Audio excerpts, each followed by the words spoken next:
कहानी। नल और दमयंती की प्रेम कहानी। एक समय की बात है जब प्रेम की कसौटी पर एक राजा और रानी का रिश्ता हर परीक्षा में खरा उतरा। देवताओं की चाल, एक श्राप का प्रभाव और जुए के दांव पेंच ने उनके जीवन में कैसा तूफान ला दिया। आइए सुनते हैं उनकी अद्भुत प्रेम कहानी। निषाद देश के राजा वीरसेन के पुत्र नल एक पराक्रमी, रूपवान और धर्मनिष्ठ राजा थे।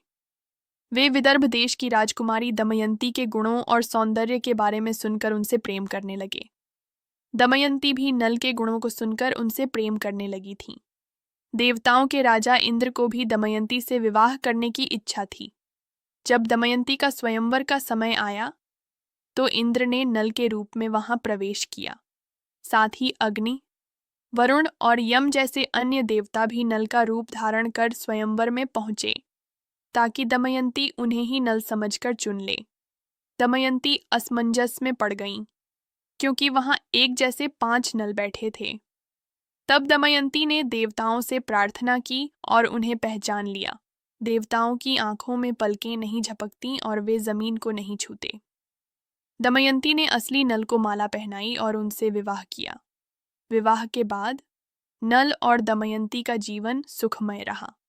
लेकिन देवताओं में से एक, कली, नल के विवाह से अप्रसन्न था और उसने नल को श्राप दिया कि वह उनके जीवन में प्रवेश करेगा और उन्हें कष्ट देगा। कली ने जुए में नल को हरा दिया, जिससे नल अपना राज्य, संपत्ति और यहाँ तक कि अपने वस्त्र भी हार गए। उन्हें अपनी पत्नी दमयंती के साथ वन भटकना पड़ा। एक रात वन में कली के प्रभाव में आकर नल ने सोते हुए दमयंती को छोड़ दिया। दमयंती अकेली और बेसहारा होकर भटकती रहीं। नल भी वियोग और दरिद्रता में भटकते रहे और उन्होंने बाहुक नाम से एक सारथी के रूप में काम करना शुरू कर दिया, क्योंकि कली के प्रभाव से उनका रूप बदल गया था। अंततः दमयंती ने अपने बुद्धि कौशल से नल को ढूंढ निकाला। एक दूसरे स्वयंवर की घोषणा की गई, जिसमें नल भी बाहुक के रूप में उपस्थित थे। दमयंती ने नल को उनके परिवर्तित रूप में भी पहचान लिया।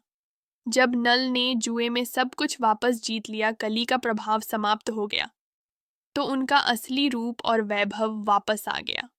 नल और दमयंती का पुनर्मिलन हुआ